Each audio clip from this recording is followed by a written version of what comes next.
Hello दोस्तों, नमस्कार। आप सभी का एक बार फिर से हार्दिक स्वागत है आशीष क्लासेस पर। बात कर रहे हैं 28 मई के फर्स्ट एडिटोरियल की। सेशन हम स्टार्ट करेंगे उससे पहले बता दूं आपको कि आशीष क्लासेस जो न्यू एप्लीकेशन है हमारा, जिसका डिस्क्रिप्शन में आपको लिंक दिया है, वहां पर आप 2 कोर्सेज एक्सेस कर सकते हैं।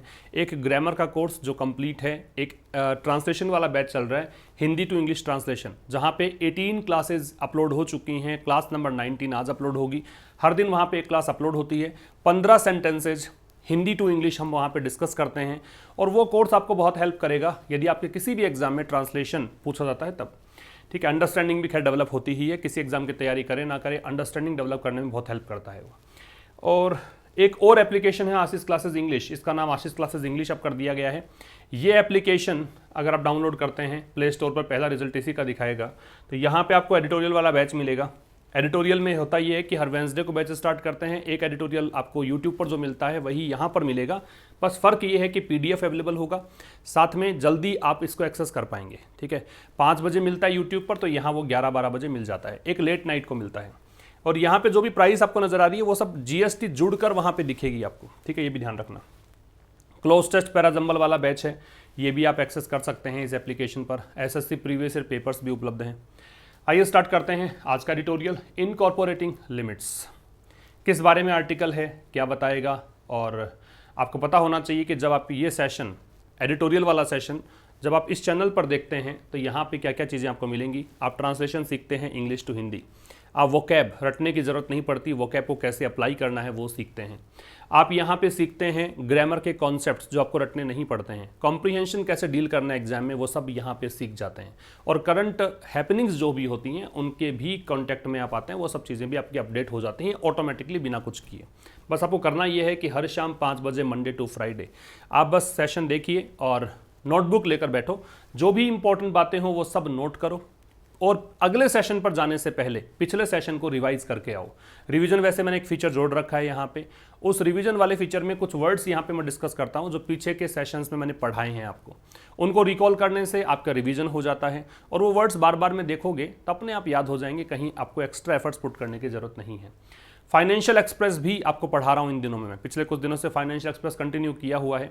तो द हिंदू के साथ साथ बिजनेस आर्टिकल कैसे डिस्कस कर सकते हैं, कैसे उसको डील करना है, वो भी आप सीखेंगे। एंड तक बने रहें, कहीं पर भी स्किप मत करना। हर एक बात यहाँ पे इंपॉर्टेंट है, हर एक शब्द इंपॉर्टेंट है। तो आइए स्टार्ट करते हैं इनकॉर्पोरेटिंग लिमिट्स। सबसे पहले तो ये समझिए कि किस बारे में आर्टिकल है। ये आर्टिकल है फ्रीडम ऑफ स्पीच जो हम कहते हैं। कॉन्स्टिट्यूशन ने हमें जो अधिकार दिया है, संविधान में हमारे को अधिकार है बोलने की आज़ादी, अभिव्यक्ति की आज़ादी। ठीक है, फ्रीडम ऑफ स्पीच जिसको बोलते हैं। सबसे पहली बात तो फ्रीडम ऑफ स्पीच जो है वो कॉन्स्टिट्यूशन के आर्टिकल 19 में आपको मिलेगा इसका उल्लेख। और अगर स्पेसिफिक बात करूं तो 19(1)(a) इसमें मिलेगा। और 19(2) में फ्रीडम ऑफ प्रेस की बात कर रखी है कॉन्स्टिट्यूशन में। तो ये इस प्रकार के करंट अफेयर्स के क्वेश्चंस आपसे पूछे जाते हैं आजकल करंट अफेयर्स वैसा सामान्य नहीं आता। आजकल तो करंट अफेयर्स वो आएगा जो चीज़ें चर्चा में हैं, वहीं से चीज़ें निकलकर आपसे पूछी जाएंगी। तो अभी चूंकि ये आर्टिकल हम डिस्कस कर रहे हैं, ये मुद्दा चर्चा में है, इसलिए ये प्रश्न बन सकता है कि 19 जो आर्टिकल 19 है वहाँ आप बात करते हैं फ्रीडम ऑफ स्पीच की, बोलने की आज़ादी की। अब यहाँ पे जो बात करेंगे आर्टिकल में, यहाँ बात करेंगे हेट स्पीच की। हेट स्पीच का मतलब होता है कि नफरत पूर्ण भाषण कोई है, नफरतपूर्ण बात अगर कोई है, किसी व्यक्ति के बारे में आप कुछ गलत शलत बोलते हैं तो उसको हेट स्पीच की कैटेगरी में रखा जाता है। आज तक केवल हमने बात की है, अब डिमांड ये उठने लग गई है कि इस हेट स्पीच को भी इंडियन पिनल कोड, जो पिनल आपका जो एक कह सकते हो भारतीय आचार संहिता है, उसके तहत उसके अंदर शामिल कर दिया जाए, एक डिफरेंट एक ऑफेंस के रूप में, एक क्राइम के रूप में। ठीक है, तो यहाँ पे वो डिमांड उठने लगी, इसलिए एक पैनल बनाया गया है। उस पैनल से कहा गया है कि आप अपनी सिफारिशें दो कि किस तरीके से इसको शामिल किया जा सकता है, क्योंकि हेट स्पीच की कोई एक क्राइटेरिया नहीं यहाँ पे निश्चित है। कुछ भी ये बता नहीं सकते कि इस चीज़ को हेट स्पीच में शामिल करें, इसको शामिल नहीं करें। क्या किसी को गाली निकाल देने को हेट स्पीच कहेंगे? क्या हिंसा के उकसावे को हेट स्पीच कहेंगे? किसी के कोई मान लीजिए कोई इमिग्रेशन स्टेटस है उसको लेकर किसी को कहेंगे तो वो हेट स्पीच में आएगा। तो ये सब चीज़ें जो है ना, ये यहाँ पे निश्चित नहीं, लेकिन इसको निश्चित करने की बात यहाँ पे की गई है। अगर आप टोन की बात करेंगे कि जो एडिटर है इसका, जो राइटर है, वो क्या टोन यहाँ पे लेकर चल रहा है, तो यहाँ पे केवल रिपोर्ट कर रहा है जो भी चीज़ें यहाँ पे कलेक्ट कर पाए है इन्फॉर्मेशन कि भाई एक कमेटी बनी है, उस कमेटी ने मतलब ये यहाँ पे सिफारिशें होंगी और इस प्रकार के सेक्शंस यहाँ पे हेट स्पीच के कंटेक्स्ट में शामिल किए जाएंगे इंडियन पिनल कोड में, जो ब्रिटिश एरा का एक कानून है, उस तरह की बातें यहाँ पे आपको देने को। तो कोई पक्ष विपक्ष की बात नहीं है, किसी की प्रशंसा, किसी का अपमान नहीं है, किसी की कोई निंदा नहीं है, सीधा सीधा रिपोर्ट किया गया है। तो हम स्टार्ट करेंगे। इनकॉर्पोरेटिंग लिमिट्स, इस हेडलाइन में ही एक वर्ड आपको मिलेगा इनकॉर्पोरेट। इनकॉर्पोरेट का मतलब क्या है वो नीचे देखिए आप, एनकम्पास और इंक्लूड, इसका मतलब है शामिल करना, ठीक है, शामिल करने को बोलते हैं इनकॉर्पोरेट। लिमिट्स का मतलब होता है बाउंड्रीज, सीमाएं। तो ये हेट स्पीच की बाउंड्री, कि हेट स्पीच की लिमिट्स तो हो, इसको तो आप हेट स्पीच कहें, क्या डेफिनेशन प्रस्तुत करेंगे जिसे आप हेट स्पीच कह सकते हैं कि यहां तक का जो स्पीच है वो हेट स्पीच कैटेगरी में आएगा, इससे बाहर जाओगे तो वो हेट स्पीच कैटेगरी में नहीं आएगा। तो इन लिमिट्स को शामिल करने के बारे में बात करेंगे हम इस आर्टिकल में। तो इनकॉर्पोरेटिंग लिमिट्स, लिमिट्स को इनकॉर्पोरेट करना, शामिल करना, ठीक है। इनकॉर्पोरेट का मतलब नोट कर लीजिएगा, एनकम्पास, इंक्लूड। अगर आप चैनल पर नए हैं तो बता दूं आपको कि जो अंडरलाइंड पार्ट है वो सब सब्जेक्ट हैं, इसकी वर्ब मैं बताऊंगा आपको, और जो नीचे आपको दे रखा है ये सब इंपॉर्टेंट वर्ड्स हैं जो आपको नोट कर लेने हैं, ठीक है। और ज़रूर से सेशन को आप शेयर कर दीजिएगा मैक्सिमम, ताकि और students whoever want to learn English, है ना, थ्रू न्यूज़पेपर, तो यहाँ पे एक्सेस कर पाएँ और वो समझ पाएँ कि अंग्रेजी इतनी आसान हो सकती है। स्पीच इज़ फ्री, सबसे पहले कहा गया स्पीच इज़ फ्री। स्पीच जो है वो एकदम फ्री है। अब फ्री का मतलब मुफ्त नहीं है, कहने का मतलब बोल सकते हो, कुछ भी चाहो वो बोल सकते हो, आप फ्री हो एकदम। स्पीच इज़ फ्री का मतलब ये है। स्पीच सब्जेक्ट है, इसकी वर्ब इज है, ठीक है। तो फ्री यहाँ पे हो गया कॉम्प्लीमेंट। अब ये मुझे कैसे पता लगता है कि कॉम्प्लीमेंट है कि नहीं है? देखो, अब या तो देखो सेंटेंस का जो स्ट्रक्चर, मैं छोटी बड़ी बातें करूंगा, पूरी बातें मैं ग्रामर की पूरे सेशन में नहीं कर सकता क्योंकि इससे सेशन बहुत लेंथी हो जाएगा। बहुत सारी चीज़ें होती हैं ग्रामर की बताने के लिए, लेकिन हम 5-7 पॉइंट ऐसे होते हैं जो डिस्कस करने योग्य हैं, डिस्कस करूंगा। और बार बार में हम एक आर्टिकल में वो कॉन्सेप्ट्स देखते हैं तो वो लर्न भी हो जाते हैं आपको। जो यहाँ पे SVOCA एक स्ट्रक्चर होता है सेंटेंस का, ये सब्जेक्ट, ये वर्ब, ये ऑब्जेक्ट, ये कॉम्प्लीमेंट, ये एडवर्ब, ठीक है। अच्छा, ऑब्जेक्ट तब लगता है जब मैन वर्ब होती है। सेंटेंस में अगर मैन वर्ब नहीं होती है तो ऑब्जेक्ट नहीं लगता है। अब आप में से किसी को अगर ये नहीं पता कि मैन वर्ब क्या होती है, तो मैन वर्ब उस शब्द को कहा जाएगा जो डूइंग और हैपनिंग होता है, जो किसी काम को करने में या किसी चीज़ को अपने आप होने के लिए व्यक्त करता है, उसको बोलते हैं मैन वर्ब, जिसकी तीनों फॉर्म्स बनती है, first form, second form, third form, वो मैन वर्ब है, ठीक है। तो ये मैन वर्ब तो यहाँ पे है नहीं, ठीक, तो ये ऑब्जेक्ट तो यहाँ पे कम से कम नहीं है। दूसरी बात, एडवर्ब है। तो एडवर्ब क्या कहता है? एडवर्ब कुछ शब्दों के आंसर्स होते हैं, जैसे वाई का, हाउ ऑफन का, व्हेन का, वेयर का, ये जो आंसर्स होते हैं ना वो एडवर्ब होते हैं। तो यहाँ पे ऐसा भी नहीं है, इसलिए इसको भी काट दो। इसका मतलब यहाँ पे कॉम्प्लीमेंट है। कॉम्प्लीमेंट के विषय में एक बात याद रखना कि कॉम्प्लीमेंट जो होता है किसी भी सेंटेंस में, वो नाउन हो सकता है, प्रोनाउन हो सकता है, एडजेक्टिव हो सकता है, ठीक है। नाउन, प्रोनाउन या एडजेक्टिव। ये नाउन और प्रोनाउन नहीं है, इसलिए मैंने इसको कहा कि ये एडजेक्टिव होगा। तो फ्री यहाँ पे एडजेक्टिव है। तो स्पीच इज फ्री, कि बोलना जो है बिल्कुल फ्री है, आप चाहो वो बोल सकते हो। But it is a freedom, लेकिन यह एक फ्रीडम है, इट की वर्ब इज है।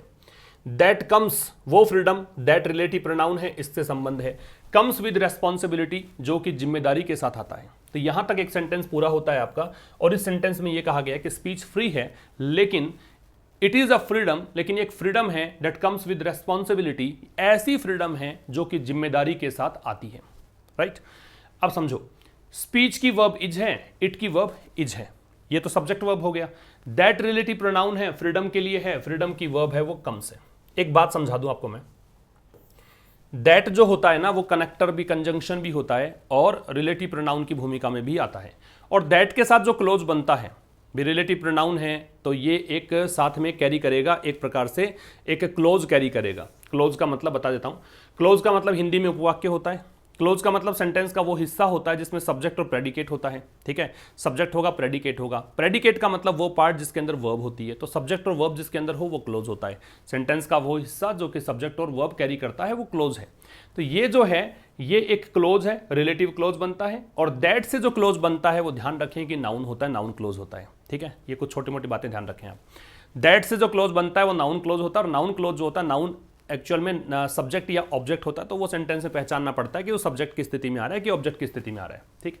फिलहाल के लिए इतना याद रखें। और यहां तक की बातों में क्या था कि स्पीच जो है फ्री है, लेकिन ये एक ऐसी फ्रीडम है जो कि कम्स विद रेस्पॉन्सिबिलिटी, जो कि जिम्मेदारी के साथ आता है। मतलब बोलो लेकिन कम से कम जिम्मेदारी से बोलो, थोड़ी रेस्पॉन्सिबिलिटी लेके बोलो, ऐसा नहीं कि मन में आ गया वही आपने बोल दिया। अच्छा, यहाँ पे एक फ्रीडम शब्द दे रखा है, फ्रीडम के कुछ सिनोनिम्स आप याद रखें। एक लिबर्टी याद रखो और एक इसका सिनोनिम याद रखो इमेंसिपेशन, काफी इंपॉर्टेंट है ये वाला। इमेंसिपेशन इसका मतलब स्वतंत्रता होता है, ठीक है। आगे आ जाओ। एंड रेस्पॉन्सिबल स्पीच, अब चूंकि इसने रेस्पॉन्सिबिलिटी की बात करी तो आगे रेस्पॉन्सिबल स्पीच को ले लिया इसने। और जो जिम्मेदारी पूर्ण भाषण होता है, इज भाषण मतलब यहां पे स्पीच का मतलब कुछ भी बोल रहे हो आप, इज नॉट जस्ट समथिंग, वो केवल इतना ही नहीं है, that does not contain abuse. That यहां पे समथिंग के लिए रिलेटिव प्रोनाउन है। रिलेटिव प्रोनाउन का संबंध होता कनेक्शन किससे होता है, जो भी शब्द पहले आता है उससे, जनरली ऐसा ही होगा। तो समथिंग को देखकर दैट आ रहा है, ठीक है। तो एंड रेस्पॉन्सिबल स्पीच, और जो जिम्मेदारी पूर्ण भाषण होता है, इज नॉट जस्ट समथिंग, वो कुछ ऐसा नहीं है, that does not contain abuse, कि ऐसा नहीं कि जिम्मेदारी पूर्ण भाषण का मतलब ये हो कि उसके अंदर शामिल ना हो। भी अगर आप रेस्पॉन्सिबल होकर कुछ बोलते हो तो इसका मतलब ये नहीं है कि उसमें शामिल ना हो। कंटेन का मतलब इंक्लूड करना है, शामिल करना है। क्या? अब्यूज। अब्यूज का मतलब गाली, कि आपने गाली नहीं दी, इसका मतलब आप रेस्पॉन्सिबली बोल रहे हो। आपने डिफेमेशन, डिफेमेशन का मतलब होता है अपमान। इसको मैं एक आपकी भाषा में बताऊं तो कैरेक्टर असैसिनेशन जिसको बोलते हैं, है ना, मतलब चरित्र हनन कह सकते हो। किसी के बारे में कुछ ऐसा बोल देना जो पेजोरेटिव हो, जो डिस्पैरेजिंग हो, जो ह्यूमिलिएटिंग हो, जो इंसल्टिंग हो, उसे कहते हैं डिफेमेशन। तो डिफेमेशन के सिनोनिम दे रखे हैं विलिफिकेशन, एस्पर्सन, कैल्युमनी, मतलब निंदा कर रहे हो, आक्षेप लगा रहे हो, आप किसी का अपमान कर रहे हो तो उसको बोलते हैं डिफेमेशन, ठीक है। तो रेस्पॉन्सिबल स्पीच कुछ ऐसा नहीं है जिसके अंदर शामिल नहीं कर सकते हो अब्यूज को, डिफेमेशन को और इंसाइटमेंट। इंसाइटमेंट का मतलब क्या होता है? इंसाइटमेंट का मतलब होता है प्रोवोकेशन, या फिर इसके लिए एक वर्ड और यूज कर सकते हो इंस्टिगेशन, उकसावा। प्रोवोकेशन, इंस्टिगेशन, ठीक है। या फिर उसमें उकसावा नहीं हो, किसको लेकर? वायलेंस, हिंसा को, कि हिंसा का उकसावा नहीं है, वो रेस्पॉन्सिबल स्पीच है। अब यहां रेस्पॉन्सिबल स्पीच को समझाया गया लेखक के द्वारा कि रेस्पॉन्सिबल स्पीच का मतलब, मेरा कहने का क्या है कि रेस्पॉन्सिबल स्पीच का मतलब इतना ही नहीं है कि भाई ऐसा कोई स्पीच हो जिसके अंदर ना तो कोई गाली हो, ना किसी का अपमान हो, ना हिंसा के प्रति कोई उकसावा हो, कि आप भड़का नहीं रहे हो, इसका मतलब आप रेस्पॉन्सिबली बात कर रहे हो, इसका मतलब ये नहीं है। अब इसका मतलब क्या है वो समझाएगा आगे, ठीक है। तो यहां जो दूसरा सेंटेंस कंप्लीट होता है, इसमें आपको क्या देखना था? रेस्पॉन्सिबल स्पीच की वर्ब इज है, नॉट है वो एडवर्ब ऑफ निगेशन है, ठीक है। नॉट है एडवर्ब ऑफ निगेशन है, जस्ट होता है वो एडवर्ब होता है। समथिंग दे रखा है, समथिंग, अब देखो समथिंग जो होता है दैट लगा रखा है। एक बात यहां पे बताना चाहूंगा कि दैट समथिंग हो, एनीथिंग हो, एवरीथिंग हो, ये जब लगते हैं ना तो उसके साथ में हमें लगाना पड़ता है दैट, क्योंकि दैट है वो इम्फेटिक प्रोनाउन है। विच क्यों नहीं लगाते इसमें, इसका कारण बता रहा हूं, क्योंकि ये इम्फेटिक है, जहां जोड़ देने की बात आती है तो वहां पे हम दैट लगाते हैं। तो ये शब्द होते हैं ना वो इम्फेसाइज करते हैं किस चीज को, इस कारण से दैट का प्रयोग है, ठीक है। और रेस्पॉन्सिबल स्पीच है वो केवल इतना नहीं है कि जिसके अंदर शामिल नहीं हो। डज यहाँ पे हेल्पिंग वर्ब आ गई, नॉट एडवर्ब ऑफ निगेशन आ गया, ये मैन वर्ब हो गई। अब्यूज, डिफेमेशन, इंसाइटमेंट, ये सब नाउन है, ठीक है। टू प्रीपोजिशन है और इसका ऑब्जेक्ट वायलेंस है, ठीक है। तो ये हो गया। इट इज इंक्रीजिंगली सीन, ऐसा काफी ज्यादा बार देखा गया है, देखा जाता है। इज सीन है तो पैसिव वॉइस है, सी के पहले इंक्रीजिंगली है तो ये एडवर्ब है। तो it is increasingly seen, increasingly मतलब बड़े स्तर पर ये देखा जाता है एज एक्सप्रेशन, किस रूप में? एक एक्सप्रेशन, अभिव्यक्ति के रूप में। अब समझना, it is increasingly seen as expression. अब यहां पे इट किसके लिए आ रहा है? इट आ रहा है रेस्पॉन्सिबल स्पीच के लिए। ये रेस्पॉन्सिबल स्पीच समझा रहा है कि आप रेस्पॉन्सिबल होकर कुछ बोलते हो तो इसका मतलब क्या है? इसका मतलब ये नहीं है कि आपने किसी का अपमान नहीं किया, आपने हिंसा के लिए उकसाया नहीं, आपने गाली नहीं दी, इसका मतलब है वो एकदम रेस्पॉन्सिबल स्पीच है। इसका मतलब ये है कि ये एक ऐसा एक्सप्रेशन है that tends not to discriminate against or incite hatred towards groups based on race, gender, caste, religious belief, sexual orientation, nationality और immigration status। एक्सप्रेशन कौन सा? tends not to, tend का मतलब होता है प्रवृत्ति होना, inclination होना, ठीक है। prone to आप कह सकते हो, have tendency है ना, किसी चीज की प्रवृत्ति होने को बोलते हैं tends। वो एक्सप्रेशन जिसका प्रवृत्ति ये नहीं होती कि वो डिस्क्रिमिनेट करे। डिस्क्रिमिनेट का मतलब क्या होता है? बी बायस्ड, पक्षपात करे, ठीक है, या बी प्रेजुडिस्ड, ये इसके सिनोनिम हो सकते हैं, जो पक्षपात करे। तो इसका मतलब ये नहीं है कि आप पक्षपात करें, किसके खिलाफ, किसके अगेंस्ट, और इंसाइट हेटर्ड, या फिर आप नफरत को उकसाएं। प्रोवोक करने को इंसाइट बोलते हैं, इंस्टिगेट बोलते हैं, अराउज बोलते हैं, ठीक है। टुवर्ड्स ग्रुप्स, किसके प्रति? ग्रुप्स, ऐसे ग्रुप्स जो कि किसके आधार पर, नस्ल के आधार पर, देश का नस्ल, जेंडर के आधार पर कि मेल है कि फीमेल है, कास्ट के आधार पर, जाति के आधार पर, है ना, रिलीजियस बिलीफ, धार्मिक विश्वास, कोई किसी धर्म को माने, कोई किसी को धर्म को माने। सेक्सुअल ओरिएंटेशन का मतलब है कि आप सेक्सुअली किसके प्रति अट्रैक्ट हैं, जैसे मैन है वो मैन के प्रति अट्रैक्ट है तो गे कहलाएगा। अगर मैन वुमन और वुमन मैन के प्रति अट्रैक्ट है तो उसको हेटेरोजेनस बोलते हैं, है ना, हेटेरोसेक्सुअल बोलते हैं, तो वो हो जाएगा सेक्सुअल ओरिएंटेशन। नेशनलिटी, राष्ट्रीयता, कि कोई कह दिया कि ये व्यक्ति पाकिस्तानी है तो उससे आप नफरत करने लग गए, है ना, या फिर कहें कि किसी को कह दिया कि पाकिस्तान में जाके पूछो तो ये हिंदुस्तान, नफरत करने लग गए। अमेरिकन है तो नफरत करने लग गए। साउथ अफ्रीकन को कह दिया कि वेस्ट इंडीज का निवासी है तो नफरत करने लग गए। इसको बोलते हैं नेशनलिटी। इमिग्रेशन स्टेटस मतलब आप कहाँ से आए हो, इमिग्रेट कहाँ से, इमिग्रेट का मतलब किसी देश से आए हो, आपका स्टेटस क्या है, कौन से देश से आए हो, उसके अकॉर्डिंग उसके साथ व्यवहार करते हो, तो ये इमिग्रेशन स्टेटस है। यहाँ तक फिर समझना। तो अब ये समझाना क्या चाह रहा है, यहाँ पे समझाना चाह रहा है कि भाई ये रेस्पॉन्सिबल स्पीच के बारे में थोड़ा डिफाइन कर रहे हैं। रेस्पॉन्सिबल स्पीच क्या है, it is increasingly seen as expression. तो रेस्पॉन्सिबल स्पीच के लिए इट दे रखा है, प्रोनाउन है। तो रेस्पॉन्सिबल स्पीच जो है उसको बड़े स्तर पर देखा जाता है किस रूप में, कि एक ऐसा एक्सप्रेशन है जिस एक्सप्रेशन में प्रवृत्ति नहीं होती है। ठीक है, जिम्मेदारीपूर्ण भाषण का मतलब है ऐसा स्पीच जिसके अंदर प्रवृत्ति नहीं होती है किसी के खिलाफ भेदभाव करने की, या फिर हिंसा को, मतलब नफरत को फैलाने की। ठीक है, और किन ग्रुप्स की बात कर रहा है, नस्ल के आधार पर कोई ग्रुप है, जेंडर के आधार पर, caste, religious belief, sexual orientation, nationality, immigration status, इन बेसिस पर अगर आप किसी के प्रति नफरत नहीं फैलाते हो, किसी के प्रति अगर आप क्या कह सकते हो, अगर प्रेजुडिस्ड नहीं हो, बायस्ड नहीं हो, पक्षपात नहीं करते हो, तो उसे कहा जाएगा रेस्पॉन्सिबल स्पीच। समझ में आ गया होगा। इट की वर्ब इज है, दैट रिलेटिव प्रोनाउन है, इसका कनेक्शन एक्सप्रेशन से है, इसकी वर्ब यहाँ पे टेंस है। ठीक है भाई, और बाकी सब चीजें समझ ली हमने। सेक्सुअल ओरिएंटेशन समझना, ये जेंडर और ये अलग है। Gender identification is somewhat different, कि whether you are male female, ये है जेंडर आइडेंटिफिकेशन। सेक्सुअल ओरिएंटेशन मतलब कि आप सेक्सुअली किसके प्रति अट्रैक्ट हैं, वो है सेक्सुअल ओरिएंटेशन। तो both the things are different. ठीक है, आगे बात करें। The world has moved away, word दुनिया, अब दुनिया वर्ड के पहले दे लगता है। The world has moved away, ये मतलब बिल्कुल दूर चला गया है। मूव करना मतलब चले जाना, अवे का मतलब दूर, किस चीज से, from a free speech doctrine. Doctrine का मतलब सिद्धांत होता है।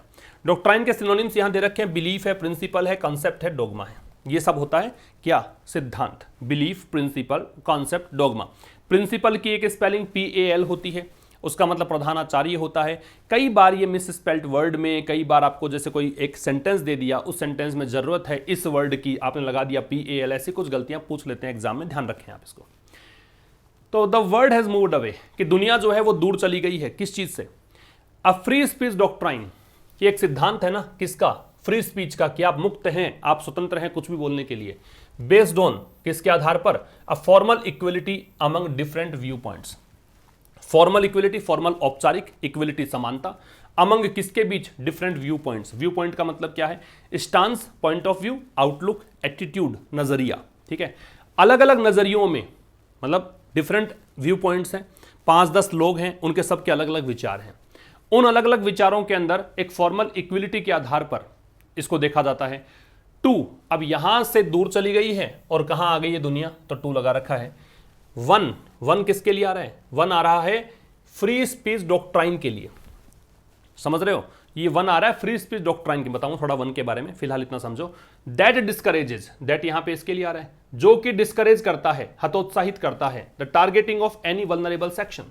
टारगेटिंग मतलब लक्ष्य करना, किसी के पीछे पड़ जाना। Any vulnerable section, any determiner है, वल्नरेबल एडजेक्टिव है, सेक्शन नाउन है। वल्नरेबल का मतलब होता है कमजोर, वीक, एक्सपोज्ड। तो कोई भी अगर कमजोर तबका है उसको टारगेट करने को डिस्करेज करता है, मतलब रोकता है।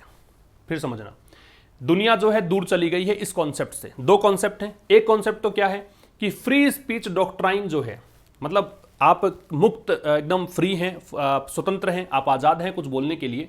ये जो प्रिंसिपल है ना, किसके आधार पर, based on a formal equality among different view points. कि पहले तो ये मानते थे कि अगर किसी के अलग अलग विचार हैं, ठीक है, उनसे भी आप सहमत हो, उनके अंदर भी आप फॉर्मल इक्वलिटी के आधार पर इसको देखते हो। अब वो बात नहीं रही। अब यहां पे आ गया है कि फ्री स्पीच का मतलब ये है कि जो किसी कमजोर तबके को टारगेट करने से डिस्करेज करता है वो है फ्री स्पीच डॉक्ट्राइन। ठीक है, तो वर्ड जो है वो मूव अवे कर गया है, कहां से, यहां से। अब फ्री स्पीच डॉक्ट्राइन कि आप स्वतंत्र हैं भाषण देने के लिए, बोलने के लिए, इस सिद्धांत, वो सिद्धांत जो कि आधारित है फॉर्मल इक्विलिटी पर, औपचारिक समानता पर, किसके बीच, अलग अलग व्यू पॉइंट्स पर। ठीक है, यहां से छोड़कर और वर्ड कहां पे आ गया है, ऐसे फ्री स्पीच डॉक्ट्राइन पर आ गया है जो डिस्करेज करता है कि किसी वल्नरेबल सेक्शन को टारगेट नहीं करना है। समझ में आ गया बात। ठीक है, पहले कुछ अलग कॉन्सेप्ट था, आजकल दुनिया कुछ अलग मानने लगी है फ्री स्पीच को, ये कहना चाहता है। अब यहां पे द वर्ड सब्जेक्ट था, इसकी वर्ब हैज मूव्ड है। फिर यहां पे दैट रिलेटिव प्रोनाउन है, कनेक्शन हो गया वन से, इसकी वर्ब डिस्करेजेस है। और व्यू पॉइंट्स का मतलब ये सब है, नजरिए को बोलते हैं हिंदी में। डॉक्ट्राइन का मतलब सिद्धांत होता है। वन की बात बता दूं मैं आपको, वन डिटर्मिनर भी होता है। जब इसका शाब्दिक अर्थ एक लोगे आप तो डिटर्मिनर होगा। वन जो है वो यहां प्रोनाउन है, क्योंकि ये किसके लिए आ रहा है, ये फ्री स्पीच डॉक्ट्राइन के लिए आ रहा है। ठीक है ना, the world has moved away from a free speech doctrine based on a formal equality among different view points to one. तो फ्री स्पीच डॉक्ट्राइन के लिए आ रहा है कि अब जो ये सिद्धांत है ना वो ऐसा हो गया है, तो किसी नाउन के स्थान पर आ गया तो प्रोनाउन है। तो वन डिटर्मिनर भी होता है, वन प्रोनाउन भी होता है, ध्यान रखें। आगे देखो, the term hate speech and calls for, ये जो कॉल फॉर है ना, इसका मतलब डिमांड होता है। कॉल फॉर का मतलब मांग, भी कॉल का मतलब यहाँ पे आप पुकार रहे हो, फॉर का मतलब के लिए, किस चीज़ के लिए आपकी पुकार है, किस चीज़ की आप डिमांड कर रहे हो, वो कॉल फॉर है। इसको आस्क फॉर भी बोलते हैं। द टर्म हेट स्पीच, जो ये शब्द है ना hate speech, and calls for laws, और जो डिमांड आ रही हैं किसकी, कानून के लिए।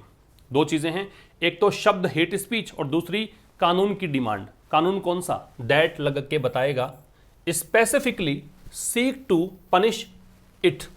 ठीक है, वो कानून जो कि स्पेसिफिक तरीके से, विशेष तरीके से, सीक मतलब चाहना, तलाशना, डिमांड करना, जो ये चाहे टू पनिश इट कि इसको पनिश किया जाए। हेट स्पीच को किसी ने अगर हेट स्पीच का प्रयोग किया तो उसको पनिश किया जाए, ऐसे कानून होने चाहिए। ठीक है, एक तो ये शब्द हेट स्पीच, दूसरा ये डिमांड की ऐसे कानून हो जो कि हेट स्पीच को पनिश करे।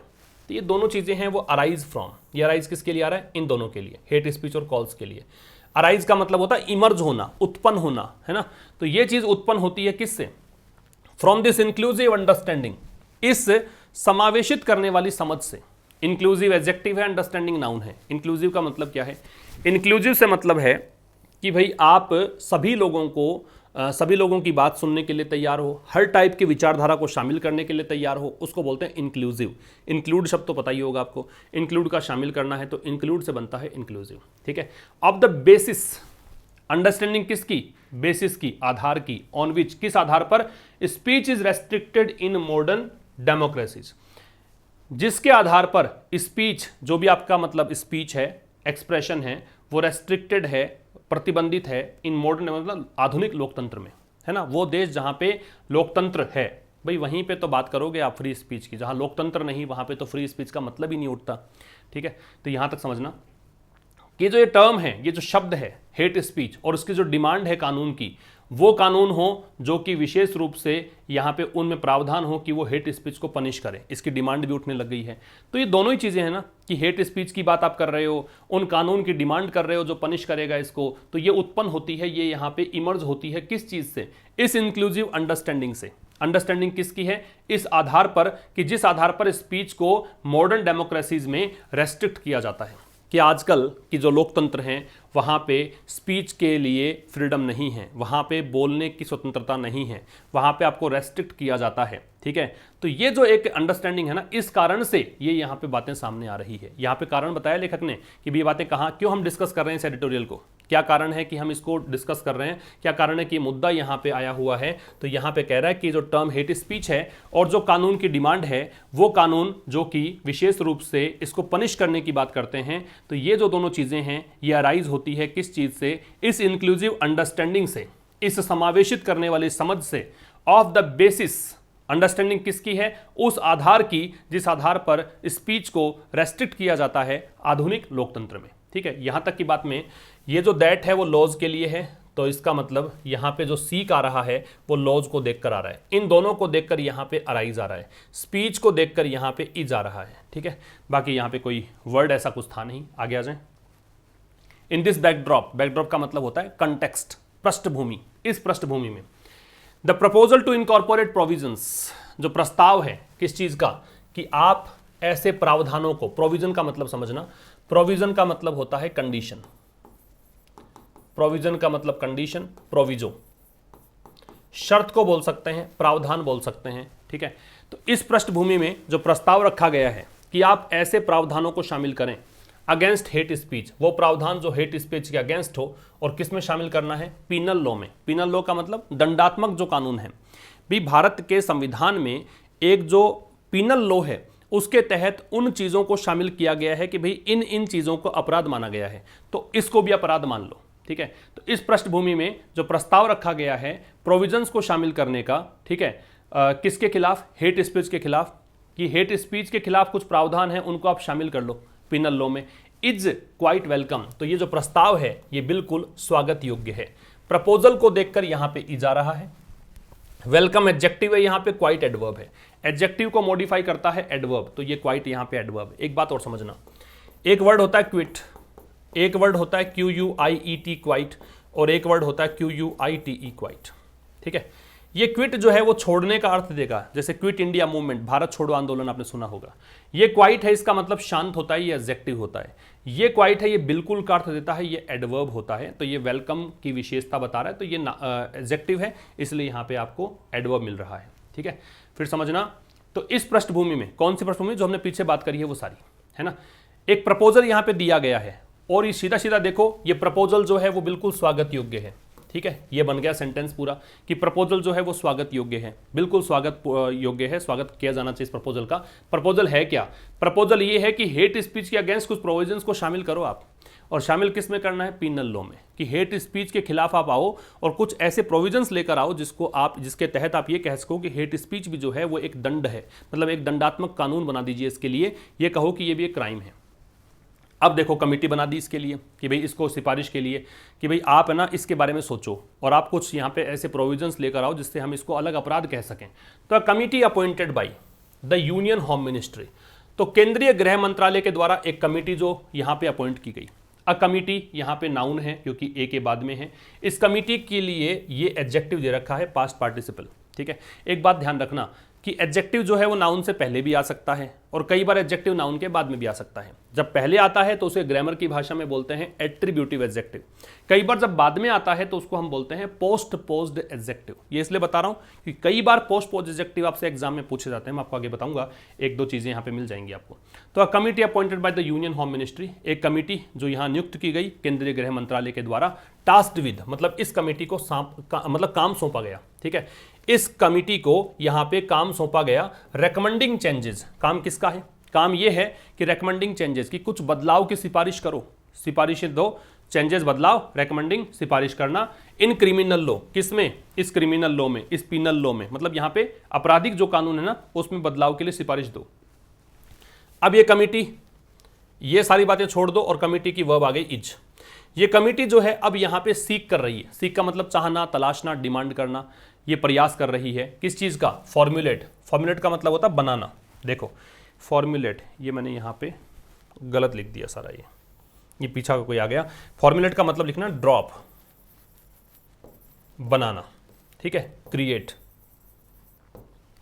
ये होता है फॉर्मुलेट, बनाना। तो यहां पे कमिटी जो है अब यहां पे क्या चाह रही है, बनाया जाए क्या, न्यू प्रोविजंस, नए प्रावधान। कौन से प्रावधान, दैट ला के बताएगा। Will make hate speech a separate offence, वो प्रावधान जो कि हेट स्पीच को एक अलग से ऑफेंस, ऑफेंस का मतलब क्राइम, जो एक अलग अपराध यहां पे बना देगा, ठीक है। फिर समझना, एक कमिटी जो कि किसके द्वारा नियुक्त की गई, यूनियन होम मिनिस्ट्री के द्वारा। उसको क्या काम सौंपा गया, उसको कहा गया कि आप कुछ प्रोविजंस को रेकमेंड करो, कुछ प्रावधान लेके आओ क्रिमिनल लॉ में बदलाव के, ठीक है। और ये कमिटी जो है अब इसको यहां पे क्या चाह रही है कमिटी, ये समिति जो बनाई गई है वो यहां पे कोशिश कर रही है कि कुछ नए प्रावधान को बनाए जाएं, वो प्रावधान जो कि हेट स्पीच को एक सेपरेट ऑफेंस यहां पे बना दे, ठीक है। तो यहां पे कमिटी सब्जेक्ट है, इसकी वर्ब इज है। फॉर्मुलेट का मतलब ये सब होता है, और दैट रिलेटिव प्रोनाउन है प्रोविजंस के लिए है, तो प्रोविजंस की वर्ब विल मेक है, ठीक है भाई। आगे देखो, the term hate speech, term का मतलब शब्द है, ठीक है। ये छोटी छोटी बातें हैं। टर्म का मतलब शब्द होता है। अब आप ये कान खोलकर सुनोगे, इसको अप्लाई करना सीखोगे तो बहुत काम की चीज़ हो जाती हैं चीज़ें। अगर आप इन चीज़ों को बस ऐसे ही अनसुना करोगे तो समझ में नहीं आएगा। क्योंकि बहुत सारे बच्चे तो कमेंट करते हैं और वो बोलते हैं कि सर एडिटोरियल पढ़ना है। आप एडिटोरियल का मुझे बड़ा सरप्राइज़ होता है देखकर कि स्पेलिंग लिखते हैं ए से। आपको इतना तो एटलीस्ट पता होना चाहिए ना कि एडिटोरियल की स्पेलिंग ई से स्टार्ट होती है ना। आप लोग जब इंग्लिश देख रहे हो, इंग्लिश के चैनल पे आप इंग्लिश सीख रहे हो, तो आपसे मैं ये एक्सपेक्ट करता हूँ कि आपका कमेंट भी इंग्लिश में हो, ठीक है। तो आप कोशिश किया करो कि आपका कमेंट इंग्लिश में आए, इंग्लिश में लिखो, जितना भी आपको आता है कोशिश किया करो, और धीरे धीरे गलतियाँ दूर हो जाएंगी। धीरे धीरे मैं बता दूंगा आपको, जब मैं देखूंगा कमेंट कि आपने ये एरर की है वहाँ पे, तो इससे आप थोड़ा सा इंप्रूवमेंट की ओर बढ़ोगे। इंप्रूवमेंट एक लॉन्ग प्रोसीजर है, बहुत लॉन्ग प्रोसेस है, धीरे धीरे होगा इंप्रूवमेंट। तो इसलिए आप चीज़ों को ध्यान से देखा करो। एडिटोरियल की स्पेलिंग ये होती है, थोड़ा ध्यान रखो, क्योंकि द हिंदू आप पढ़ रहे हो, एडिटोरियल पढ़ रहे हो, उसके बावजूद आप स्पेलिंग यहाँ से स्टार्ट करते हो, तो शॉक्ड रह जाता हूँ मैं कि आखिर आप चाह क्या रहे हो। चलो खैर, देखो the term hate speech, the term hate speech है, जो शब्द हेट स्पीच है, मे नॉट बी यूज्ड, हो सकता है कि इसको इस्तेमाल ना किया जाए। ये मे बी यूज्ड है पैसिव वॉइस है, क्योंकि बी के साथ थर्ड फॉर्म आती है तो पैसिव ही होता है ना। तो हेट स्पीच को हो सकता है कि इस्तेमाल ना किया जाए। मे पॉसिबिलिटी बताने के लिए आता है, संभावना बताने के लिए आता है। तो इस शब्द का हो सकता है कि इस्तेमाल ना किया जाए। किसके लिए बोल रहा है ये? भी कह रहा है ना कि अलग से इसको कानून बना दो, आप अलग से कह दो कि ये एक अलग क्राइम है, इसके लिए कुछ यहाँ पे धाराएं निश्चित कर दो, कुछ अनुच्छेद लेके आ जाओ आर्टिकल में, ताकि हम कह सकें कि भी हेट स्पीच का इस सेक्शन के तहत अगर आपने ये काम किया तो आपको सजा होगी, ठीक है, पनिशेबल ऑफेंस बना दो इसको। तो ये कह रहा है कि हो सकता है कि हेट स्पीच शब्द का प्रयोग ना किया जाए, बट द पेनल इज, जो पैनल इज, ये पैनल है, पैनल का मतलब आयोग, जो कमेटी बनी है उसके लिए कह रहा है। लेकिन जो पैनल है इज एग्जामिनिंग, वो यहां पे जांच रहा है रिकमेंडेशंस, सिफारिशों को, made by the law commission, जो सिफारिशें किसने की थी? लॉ कमीशन ने, कानून आयोग ने की थी, एंड द एक्सपर्ट कमिटी, और एक्सपर्ट कमिटी ने की थी। और ये कमिटी किसके द्वारा हेड की गई थी? टी.के. विश्वनाथन द्वारा, है ना। और ये किस चीज पर सिफारिश, किस चीज को लेकर थी? On adding section 153C and 505A to the IPC। इन्होंने कहा था कि भाई आप इन अनुच्छेद को जोड़ दो, सेक्शन का मतलब खंड है, भाग है, तो आप 153C और 505A को इंडियन पिनल कोड के अंदर जोड़ दो। ऐड के साथ में टू लगता है भाई, ऐड कहां करना है इसके लिए, ठीक है, यहां तक समझना। जो हेट स्पीच टर्म है, हो सकता है कि इसका इस्तेमाल ना किया जाए, लेकिन पैनल अब यहां उन सिफारिशों को एग्जामिन कर रहा है जो सिफारिशें लॉ कमीशन ने और एक्सपर्ट कमेटी ने की है। और ये किसके द्वारा हेड की गई थी एक्सपर्ट कमेटी? ये हेड की गई थी टी.के. विश्वनाथन के द्वारा, ठीक है। अब यहां तक अगर मैं बात को हटा दूं, ठीक है, तो ये रिकमेंडेशंस जो है पैनल एग्जामिन कर रहा है, रिकमेंडेशंस को किस चीज़ के रिकमेंडेशंस हैं? रिकमेंडेशन ये है कि भी आप सेक्शन 153C और 505A को जोड़ दीजिए इंडियन पिनल कोड में। बीच में बातें ये हैं कि इसको हेड किसने किया था, कौन सा कमीशन था, ये सब बातें हैं। तो हेट स्पीच सब्जेक्ट हो गया, इसकी वर्ब मे नॉट बी है। द पैनल यहाँ पे सब्जेक्ट हो गया, इसकी वर्ब इज एग्जामिनिंग है, और बाकी सब सामान्य सी बातें थी। आगे देखो, द प्रपोज्ड सेक्शन, सेक्शन क्या होता है? खंड या भाग, अनुच्छेद, जिसकी बात हमने की है। अब थोड़ा समझा रहा है कि 153C में तो क्या आएगा और 505A में क्या आएगा। तो ये जो प्रपोज सेक्शन है, सेक्शन यहाँ पे नाउन है, प्रपोज्ड यहाँ पे एडजेक्टिव है। ये कैसे पता लगा, समझना। द डिटरमिनर है, डिटरमिनर के बाद दो शब्द दे रखे हैं आपको, ठीक है, हालांकि तीसरा शब्द भी है, ये तो कंपाउंड नाउन ही मैं कहूंगा क्योंकि ये तो नाम ही दे रखा पूरा सेक्शन का, ठीक। ये दो शब्द हैं, दो में से देखो तीन शब्द जनरली एक डिटरमिनर में मिलेंगे आपको। पहला एडवर्ब मिलेगा, दूसरा एडजेक्टिव मिलेगा, और तीसरा नाउन मिलेगा। इसके अलावा कोई शब्द बीच में अगर आता है तो इस सीरीज को आप ये मान लेना कि ब्रेक हो चुकी है। ये मैं जुगाड़ बता रहा हूं आपको करने का। तो प्रपोज्ड सेक्शन 153C, अब ये वुड जो है ये तो वर्ब आ गई, इसका मतलब मैं यहां तो काउंट नहीं करूंगा, इतना ही देखूंगा। तो सेक्शन 153C है, ये तो कंपाउंड नाउन है, एक सेक्शन का नाम ही दे रखा है, तो ये तो नाउन हो गया, ये एडजेक्टिव है। अगर तीन शब्द होते तो पहला एडवर्ब होता, दूसरा एडजेक्टिव, तीसरा नाउन होता। और एक बात और भी याद रखना कि नाउन के पहले अगर कोई फॉर्म है वो ईडी फॉर्म है, थर्ड फॉर्म में दे रखा है, तो वो पास्ट पार्टिसिपल होता है, इसलिए पास्ट पार्टिसिपल में कह रहा हूं। तो द प्रपोज्ड सेक्शन, जो प्रस्तावित सेक्शन है, प्रस्तावित किस लिए? क्योंकि यहां पे रिकमेंडेशन की बात कर रखी है कि इसको जोड़ा जाए इसके अंदर। तो 153C जो है ये क्या करेगा? ये टारगेट करेगा, ये यहां पे टारगेट करेगा किसको?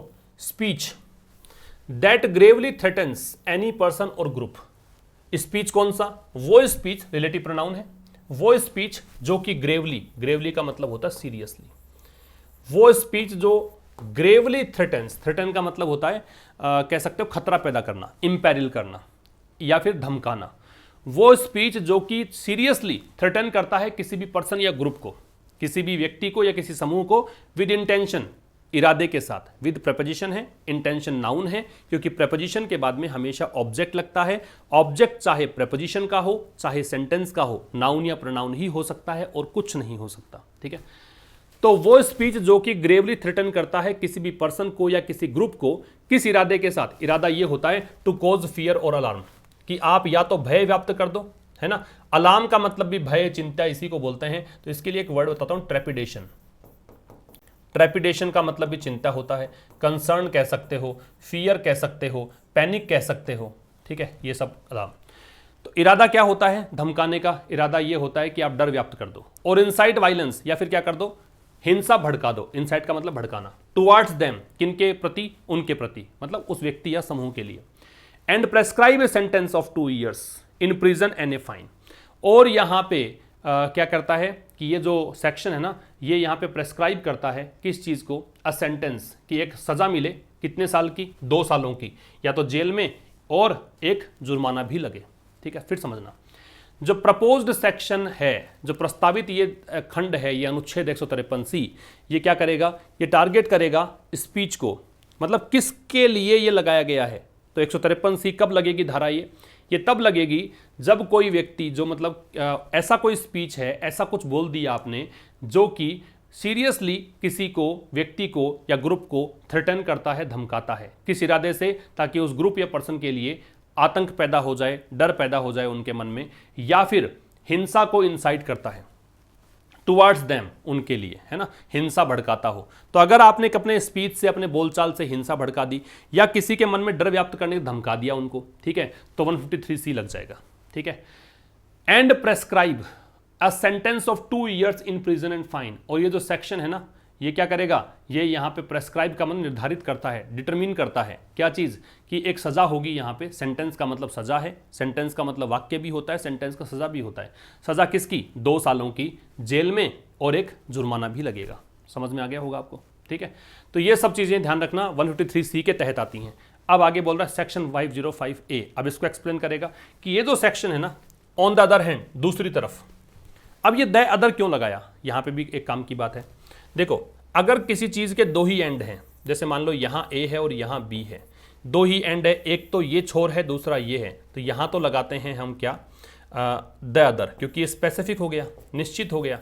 अगर एंड काफ़ी सारे हैं, एक ये एंड है, एक ये एंड है, एक ये एंड है, एक ये एंड है, तो फिर अनदर कर सकते हैं, एक और, ठीक है। तो ये ध्यान रखना। तो द अदर इसलिए है क्योंकि 2 ही अनुच्छेदों की बात हमने की थी, एक तो 153C और दूसरा ये, तो इसलिए ऑन द अदर हैंड। दूसरी तरफ जो सेक्शन 505A है, प्रपोजेज, ये प्रस्ताव रखता है टू पनिश स्पीच और राइटिंग। इसमें क्या प्रस्ताव है कि किसी भी भाषण में या लेखनी में, हो सकता है कि आपने बोलकर कुछ कर दिया हो सकता है कुछ लिखकर किसी का अपमान कर दिया हो, उसको मतलब उसके लिए कहेगा इसको पनिश करो। दैट कोजेज, तो वो लेखन या वो स्पीच, और के बाद में जो शब्द आता है ना, उसको देखकर हम वर्ब लगाते हैं। तो राइटिंग को देखकर कोजेज हैं, हालांकि ये दोनों ही सब्जेक्ट हैं। कई बार क्या होता है, रूल से चलना पड़ता है, क्योंकि यहाँ पे लॉजिक तो काम नहीं करेगा, क्योंकि और के पहले वाला भी सब्जेक्ट और ये भी सब्जेक्ट। लेकिन जब यहाँ पे कॉमन एरर का प्रश्न आता है, तो वहाँ पे आपको ये देखना होता है कि और के बाद वाला शब्द है उसको देखकर वर्ब लगाएं, हालांकि ये दोनों ही सब्जेक्ट हैं। तो that causes, that relative pronoun हो गया। तो वो लेखन या वो स्पीच जो कोज करता है फियर और अलार्म अमंग ए ग्रुप, कि कोई भी ग्रुप है उसके अंदर आप कोई फियर और अलार्म, मतलब भय या चिंता का माहौल बना देते हो, और प्रोवोक्स, या फिर क्या करते हो, प्रोवोक्स वायलेंस अगेंस्ट इट, या फिर उस ग्रुप के खिलाफ आप क्या कर देते हो, हिंसा को भड़का देते हो, उकसावा देते हो। किस आधार पर? On grounds of race. Grounds का मतलब है बेस, आधार, ठीक है। इस ग्राउंड्स को आप बेसिस कह सकते हो। बेसिस का प्लूरल बनता है बेसिज, ये होता है सिंगुलर बेसिस, ठीक है, और ये होता है प्लूरल। किस आधार पर? वही जो शुरुआत में बात की थी, नस्ल के आधार पर, रिलीजन के आधार पर, जेंडर के आधार पर, सेक्सुअल ओरिएंटेशन के आधार पर, प्लेस ऑफ बर्थ, की जन्म किस स्थान पर हुआ उसके आधार पर, डिसेबिलिटी, कोई व्यक्ति मान लो शारीरिक रूप से विकलांग है, असक्षम है, तो उस आधार पर, ठीक है। तो सेक्शन 505A जो है दूसरी तरफ प्रपोज करता है, तो ये इसकी वर्ब है क्या, कि ये इसके अंदर ये प्रस्ताव है कि ऐसे स्पीच या राइटिंग को पनिश किया जाएगा जो स्पीच या राइटिंग यहां पे फियर या अलार्म पैदा करती है किसी भी ग्रुप में। अब आप ये पूछो अमंग ए ग्रुप कैसे आया, ए ग्रुप, एक ही तो ग्रुप है, अमंग कैसे आया? तो ग्रुप में समूह होता है, समूह के अंदर लोग होते हैं, समूह के अंदर अलग अलग मतलब पार्ट्स होंगे, इसलिए अमंग का प्रयोग है, ठीक है। या फिर क्या करता है, तो ऐसा स्पीच या राइटिंग जो यहां पे या तो भय व्याप्त कर देता है किसी ग्रुप में, या फिर वायलेंस को प्रोवोक करता है, प्रोवोक की सिनोनिम इंसाइट, इंस्टिगेट ये सब हो सकती हैं, इसके खिलाफ, ग्रुप के खिलाफ। किस आधार पर? इन सब आधार पर, तो उसको 505A के तहत शामिल किया जाएगा। आगे देखिए, the committee for reforms in criminal laws, तो ये जो रिफॉर्म्स का सुधार होता है, तो क्रिमिनल लॉज में सुधार के लिए जो कमिटी बनाई गई, इसको क्या मिला? आलोचना मिली। अट्रैक्ट का आकर्षित करना, क्रिटिसिज्म का आलोचना। तो जो कमिटी यहां पे बनाई गई किसके लिए? क्रिमिनल लॉज में सुधार के लिए। इसलिए तो बनाया गया था कि आप हेट स्पीच को अलग से एक क्राइम घोषित कर दो, इसके लिए कुछ रिकमेंडेशन दो, इसलिए बनाई गई थी कमिटी। तो इस कमिटी को क्या मिला? आलोचना मिली। When it was formed last year, कब मिली? जब इसको पिछले साल बनाया गया था। पैसिव वॉइस है, वॉच के साथ थर्ड फॉर्म, तो जब इसको बनाया गया था पिछले साल, ठीक है। अच्छा, यहां पे वैन से जब बनाते हो ना क्लोज आप, तो ये एडवर्ब क्लोज होता है, ठीक है। वैन से, वाई से, वेयर से, हाउ से, इनसे जब कनेक्ट करके बनाते हो तो ये वैन जो है एडवर्ब है, तो ये एडवर्बियल क्लोज बनेगा। तो जब इसको बनाया गया था पिछले साल, तो उस समय इसको आलोचना मिली। एज, कारण क्या था? क्योंकि मैनी फियर्ड, एज यहां पे कंजंक्शन है, इसका मतलब बिकॉज है, क्योंकि मैनी फियर्ड, अनेकों लोगों को डर था, ठीक है। किस चीज का? अ हरीड प्रोसेस, कि ये जो प्रक्रिया है ना काफी जल्दीबाजी में की गई है। विदाउट एडिक्वेट, विदाउट प्रेपोजिशन है, एडिक्वेट का मतलब पर्याप्त, सफिशिएंट, एनफ, कि बिना किसी पर्याप्त और वाइड कंसल्टेशन के, वाइड का मतलब बड़े स्तर पर, कंसल्टेशन में चर्चा, ठीक है। तो कमिटी जो बनाई गई थी रिफॉर्म्स के लिए क्रिमिनल लॉज में, उसको यहां आलोचना झेलनी पड़ी जब इसको पिछले साल बनाया गया था। कारण क्या था आलोचना? क्योंकि अनेकों लोगों को डर था कि यहां पे इस कमिटी ने जो कुछ भी बताया है, ये कमिटी जो बनाई गई है, ये एक हरीड प्रोसेस है, जल्दीबाजी में काम किया गया है, बिना पर्याप्त और बड़े स्तर पर कंसल्टेशन के, कि पर्याप्त जो चर्चा होनी चाहिए थी, बड़े स्तर पर चर्चा होनी चाहिए थी, वो नहीं की गई, ठीक है। कमिटी सब्जेक्ट हो गया, इसकी वर्ब अट्रैक्टेड है। मैनी सब्जेक्ट हो गया, इसकी वर्ब फियर्ड है। इट सब्जेक्ट हो गया, इसकी वर्ब वॉच है, ठीक है। वैन जब बीच में आता है तो वह एडवर्ब होता है। तो वैन, वेयर, हाउ, ये सब, वाई, ये सब एडवर्ब होते हैं। अगर हु या हुम आता है तो ये रिलेटिव प्रोनाउन हो सकते हैं, ठीक है, प्रोनाउन होते हैं, और कंजंक्शन तो खैर होते ही है। और ऐसे ही दैट लगता है तो ये भी आपका रिलेटिव प्रोनाउन होता है, ठीक है, वो प्रोनाउन होते हैं और ये सब एडवर्ब होते हैं, ध्यान रखना। सम लॉयर्स एंड एक्टिविस्ट, कुछ जो लॉयर्स और एक्टिविस्ट हैं, कुछ जो लॉयर्स एंड एक्टिविस्ट हैं, that it was not inclusive and question its ability to gather a wide range of opinion in the midst of a pandemic. तो देखो, कुछ लॉयर्स और एक्टिविस्ट, कुछ जो वकील हैं, एक्टिविस्ट का मतलब किसी भी एक विशेष उद्देश्य के लिए काम करने वाले लोग हैं। सैड, इन्होंने कहा। अब सैड के बाद दैट लगाओगे तो भी काम चल जाएगा, नहीं लगाओगे तो भी प्रॉब्लम नहीं, क्योंकि अंडरस्टूड है ये सैड दैट, है ना। तो कुछ लॉयर्स और एक्टिविस्ट ने कहा क्या? कि इट वाज नॉट इंक्लूसिव, कि ये जो चीज़ है ना ये इंक्लूसिव नहीं है, मतलब इसने सबको शामिल नहीं किया है। एंड क्वेश्चन, और प्रश्न उठाए, इट्स एबिलिटी, इसकी योग्यता के बारे में। योग्यता किस चीज़ की? To gather a wide range of opinion, कि ये जो कमिटी है ना ये यहाँ पे सक्षम नहीं है किस चीज़ में? एक वाइड रेंज, बड़े स्तर के ओपिनियन को इकट्ठा करने में, है ना। गैदर मतलब कलेक्ट करना। इन the midst of a pandemic, एक पेंडेमिक के बीच। इन द मिडस्ट ऑफ का मतलब क्या होता है? के बीच।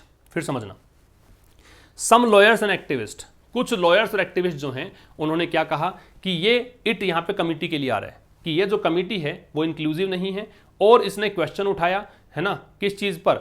इट्स एबिलिटी, इसके क्षमता पर। क्षमता किस चीज़ की? कि ये वाइड रेंज के ओपिनियन यहाँ पे इकट्ठा नहीं कर पाई, किस बीच? पेंडेमिक के बीच। इन द मिडस्ट ऑफ एक फ्रेज है, इसका मतलब के बीच है, in the middle of something है, ठीक है।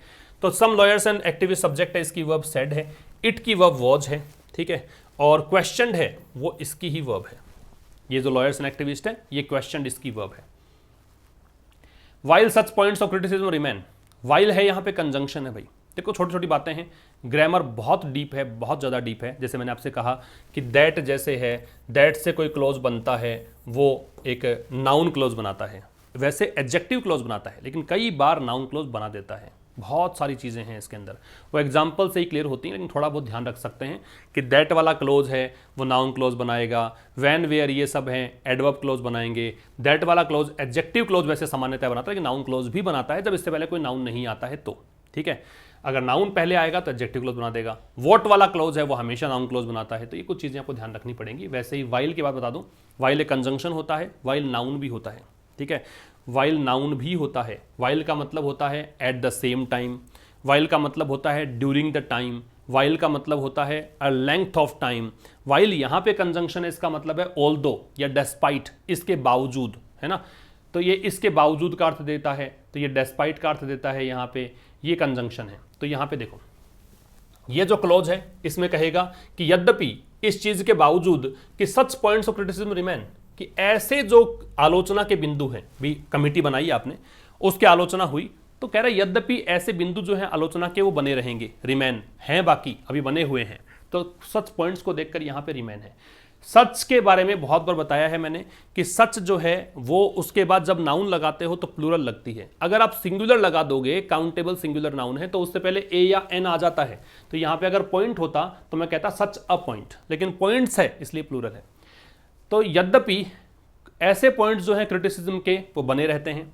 इट अपीयर्स, फिर भी, अब ये नया क्लोज है, ऐसा लगता है, that the panel would go ahead, ऐसा लगता है कि पैनल जो है आगे बढ़ेगा। वुड आ रहा है तो इमेजिनेशन है, ऐसे तो आना चाहिए विल, लेकिन वुड लगाया क्योंकि आप इमेजिन कर रहे हो, तो ऐसा लगता है, ऐसा अपीयर होता है कि पैनल आगे बढ़ेगा। एंड मेक इट्स रिकमेंडेशंस, और अपनी सिफारिशें देगा सून, जल्द ही, ठीक है।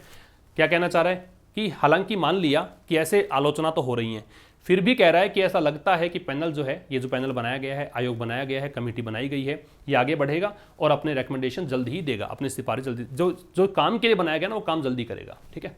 तो सच पॉइंट सब्जेक्ट है, इसकी वर्ब रिमेन है। इट सब्जेक्ट है, इसकी वर्ब अपीयर्स है। पैनल सब्जेक्ट है, इसकी वर्ब वुड गो है। अहेड का मतलब होता है आगे। सून होता है वो एडवर्ब होता है, ठीक है।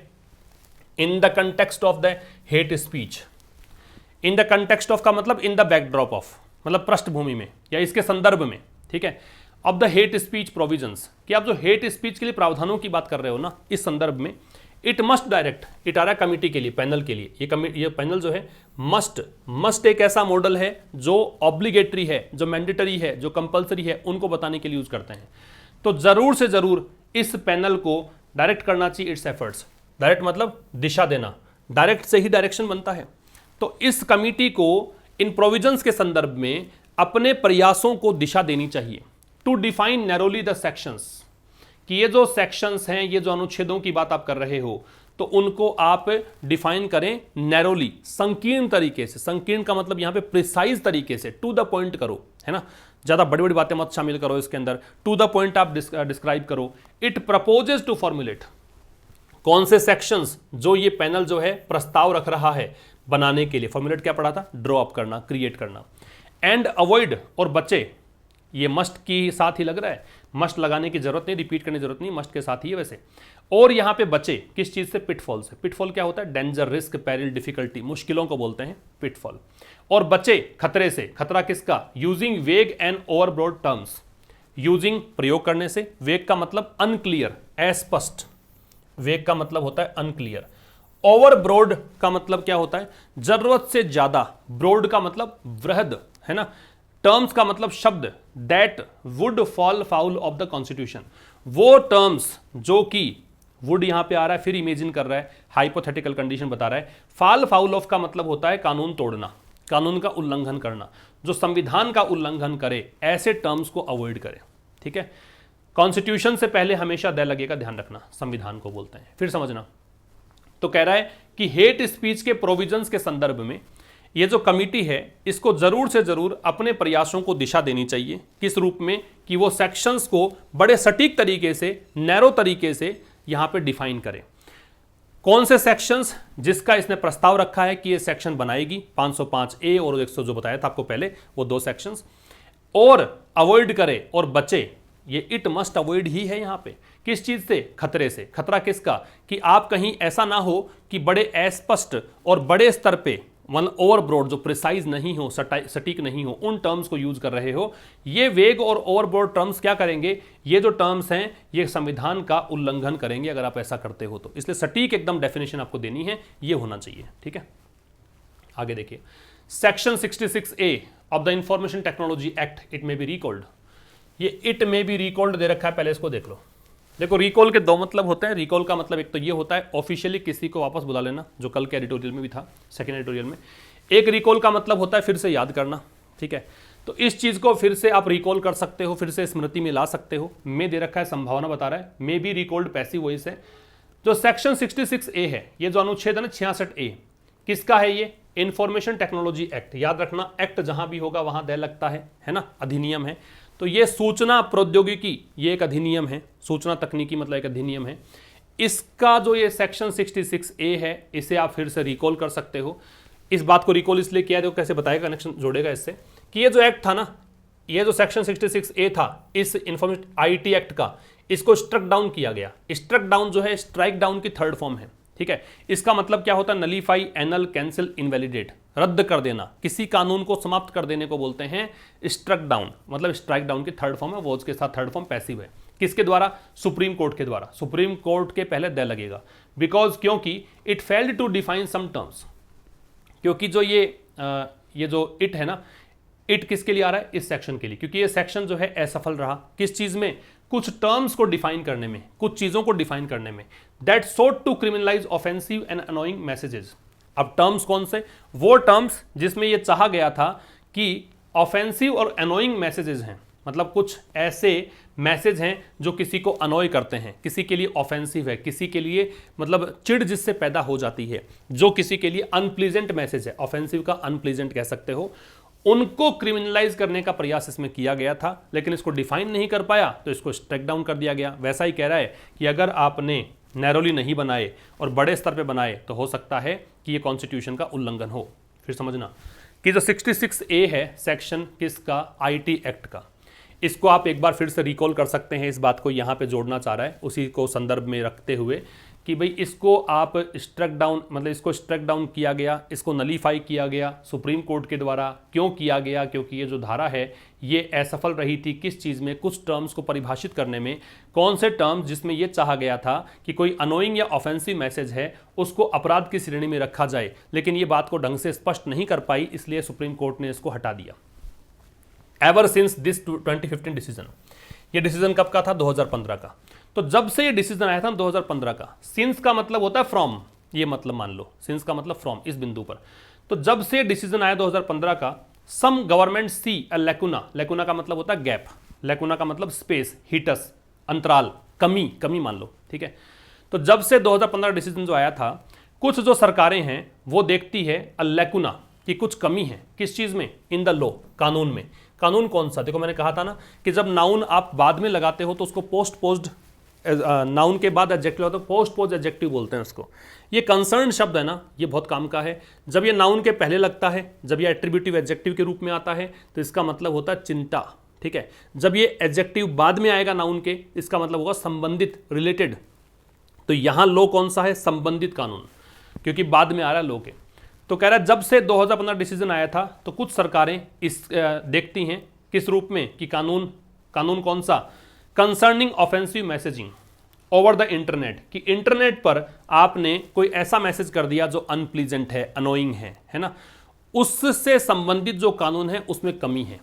ऐसा लगता है सरकारों को अब कि 2015 में इस धारा को, इस सेक्शन को हटा दिया गया, नलीफाई कर दिया गया। तब से लेकर अब तक कुछ सरकारों ऐसे लगता है उनको कि ये जो कानून है किससे संबंधित, कि इंटरनेट पर आपने कोई ऑफेंसिव मैसेजिंग का प्रयोग किया तो उसमें जो कानून बना हुआ है उसमें कुछ कमी है। एक बात याद रखना, लैकुना का प्लूरल बनता है लैकुने, लैकुना का प्लूरल बनता है लैकुने, ए के बाद ई जोड़ते हैं।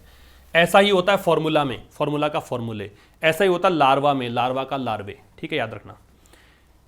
तो यहां पे सम गवर्नमेंट सब्जेक्ट था, सी इसकी वर्ब है, ठीक है। आगे देखो, if at all, at all का मतलब आप ये मान लो एट एनी एक्सटेंट, किसी भी स्तर पर। तो यदि किसी भी स्तर पर new sections are to be introduced, अगर नए सेक्शंस को इंट्रोड्यूस किया जाना है, पैसिव वॉइस है, इट शुड बी क्लियर, तो ये स्पष्ट होना चाहिए दैट की what is sought to be punished is incitement to violence और advocacy of hatred posing an imminent threat to public order or a targeted group. That what is sought to be punished, कि जो कुछ भी यहां पे punish करने के लिए चाहा गया है, ठीक है, इज इंसाइटमेंट, वो चीज क्या है? इंसाइटमेंट टू वायलेंस, वो ये है कि हिंसा के प्रति आप उकसा रहे हो, और एडवोकेसी ऑफ हेटर्ड या फिर नफरत के प्रति आप किसी को एडवोकेट कर रहे हो, सपोर्ट कर रहे हो। पोजिंग एन इमिनेंट थ्रेट, क्या करते हुए, पोज करते हुए, पोज का मतलब रेज करते हुए, प्रस्तुत करते हुए, उठाते हुए।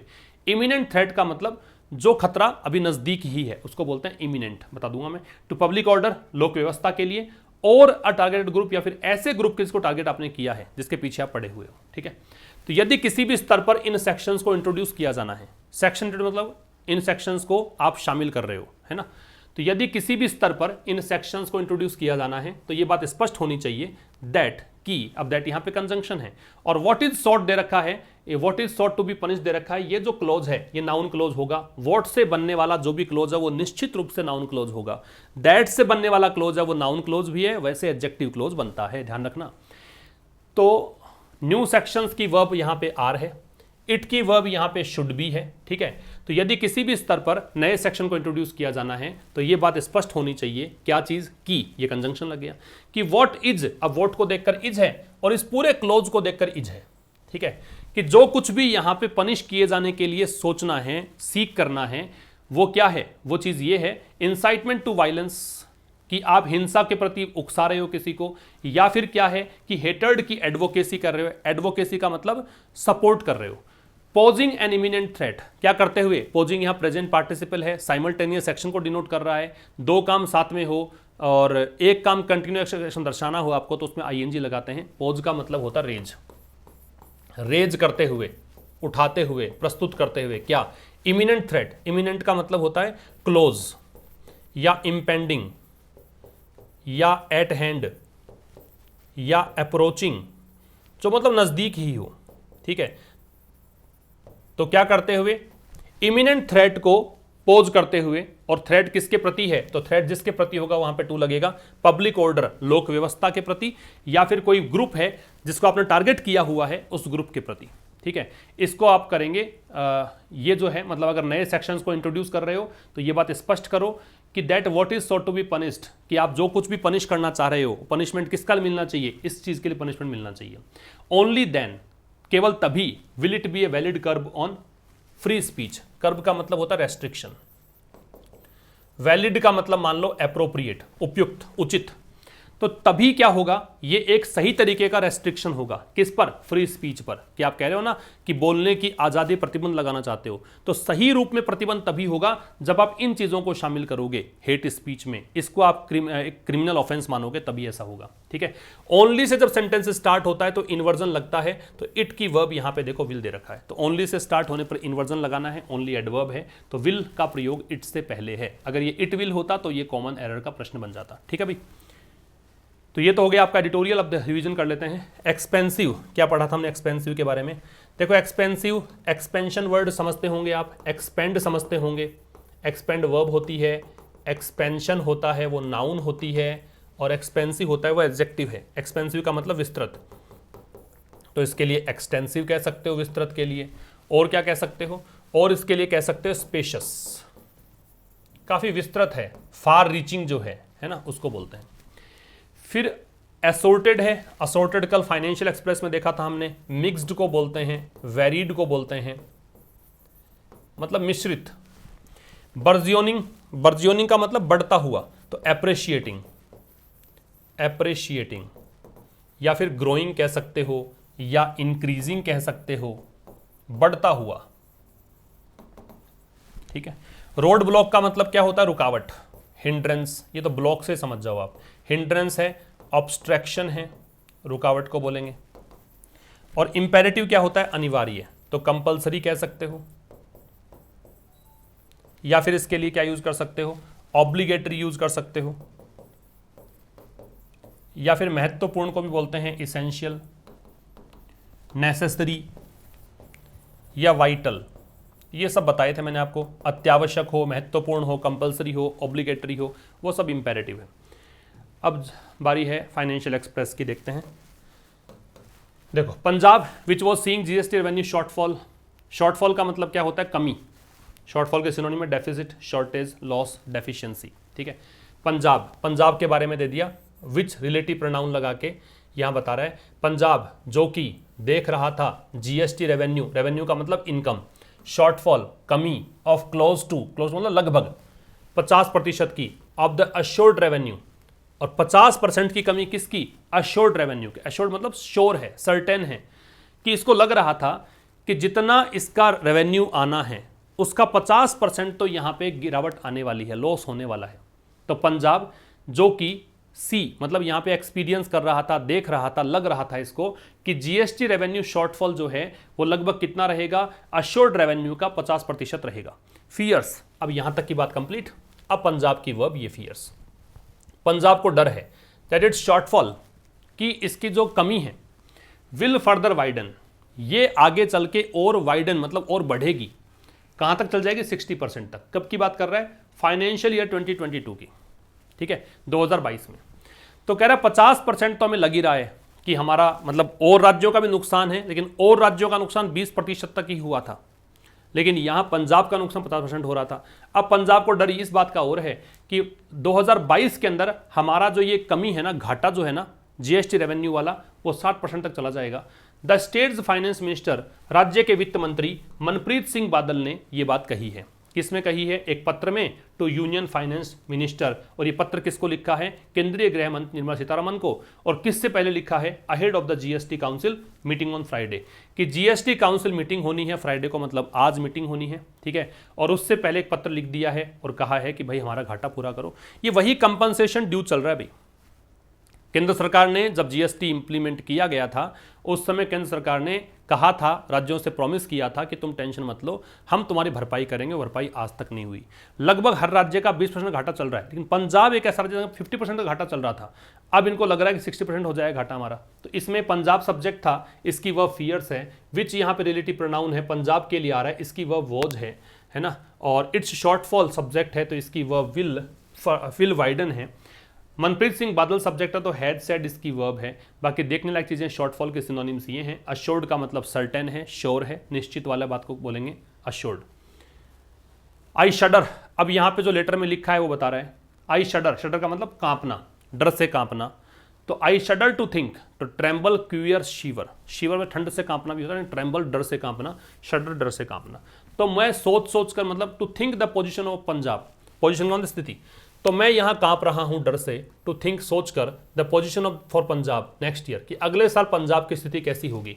With a likely deficit 60%, likely मतलब संभावित, डेफिसिट मतलब घाटा, लॉस, कि संभावित घाटा जो है वो कितना हो जाएगा? 60%। किससे? Assured compensation. अश्योर्ड मतलब जो निश्चित था कि इतना मुआवजा आपको मिलेगा, इतनी भरपाई कर दी जाएगी, उसका 60% घाटा चलेगा। भी 100 रुपये आपको देने थे पंजाब को, लेकिन आप देोगे केवल 40 ही, 60 घाटा चला जाएगा। ऐसा सोचकर मैं शडर कर रहा हूं, कांप रहा हूं।